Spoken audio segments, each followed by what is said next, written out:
Quite recently, the German Minister of Finance stated that the worst of the crisis is behind us. Joseph, if you're going to start listening to politicians, you might as well listen to bankers. I mean, I don't know which is worse, financiers or politicians. Germany has an election in 2013. You're going to hear a lot of good news from Germany. They're going to tell you everything is wonderful in 2013 until after the election. And Mrs. Merkel and her friends are going to do everything they can to hold Germany together and Europe together. And so you're probably going to see more and more good news. Is the situation improving? Absolutely not. No. Everybody in Europe is going to have higher debt at the end of 2012, at the end of 2011, higher debt at the end of 2013 than 2012, etc. I mean, in the last month, 2 months, the Japanese have said, we're going to print unlimited amounts of money. And the Americans have said, we're going to print a lot of money too. So everybody is now in the process, those are the two largest economies, now saying we're going to print a lot of money. The Europeans are going to make sure that they keep into the game. They may not print as much as fast in the beginning, but if things start going wrong, Mrs. Merkel's going to call up and say, don't forget we have an election this year in Germany. We got to keep things going. So you're going to see more and more money being printed in a lot of places. But is it real prosperity? No. It's artificial prosperity if we have prosperity. And it's not going to be prosperity for many of us. Let's use America since we don't want to talk about Europe. In America, many people, millions of people, saved their money, didn't go and buy 4 or 5 houses with no money down and no job. They saved their money for their retirement, for their children, for their grandchildren. They're being ruined. They're being wiped out right now. That's what we're doing in America. For the benefit of some people. Other people are thinking this is wonderful. Financial types, bankers are getting bailed out. They think things are great. There are a lot of other people who don't think things are so great right now. You mentioned German elections. The day after the German election, what is going to happen in Europe? What is going to happen then that is not happening now? Well, what's going to happen then is that some of the people who have been propping up the European system are going to realize that they don't have the money anymore.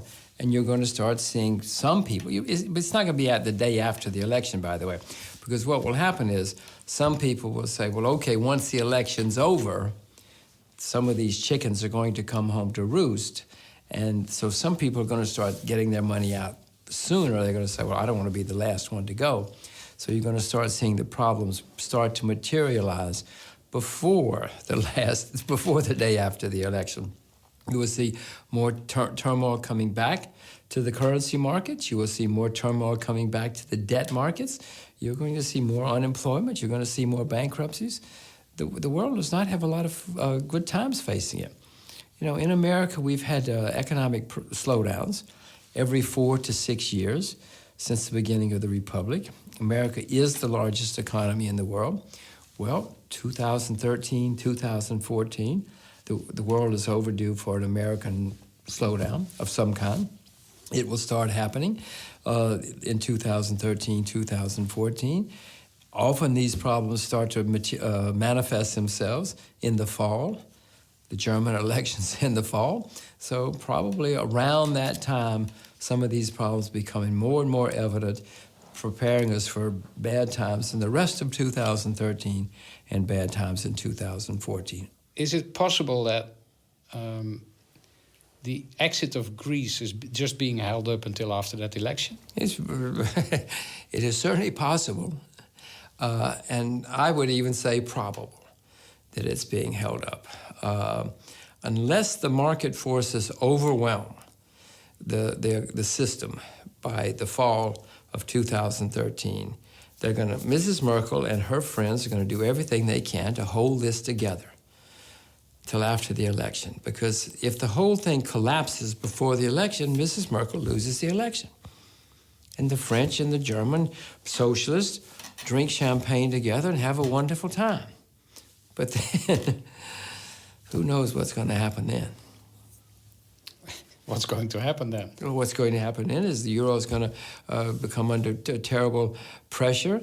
The euro is going to collapse because everybody's going to be trying to get out of the euro, including me. Well, I don't own any euros right now, but out of Europe. And you're going to see currency turmoil, interest rates going through the roof, bonds defaulting, bankruptcy. It's not going to be a lot of fun. It might lead to an ultimate solution. There's nothing like a crisis to cause people to address issues. But often when they have the crisis, the politicians look for the easy way instead of the right way, and it may just make it worse down the road. When Draghi said that he would do whatever it takes to save the Eurozone, what did you think? Well, I hope he does. Mr. Draghi and Mr. Anybody, Mrs. Merkel can say, I will do everything I can to save the day. Fine. But in the end, 2 years from now, 3 years from now, we all may be suffering very badly because Mr. Draghi, Mrs. Merkel, whoever, saved the day. I'm not worried about the day. I'm worried about the decade. I'm worried about the lifetime. I'm assuming the world gets through the problems of 2013, 2014, but somehow. But then, 2019, 2020, there's nothing we can do because the debt's going to be staggering. We'll just print money, currencies will become worthless. We will go back to, barter systems, war, who knows what's going to happen. By then, because there'll be no politician who can even fake a solution at that point.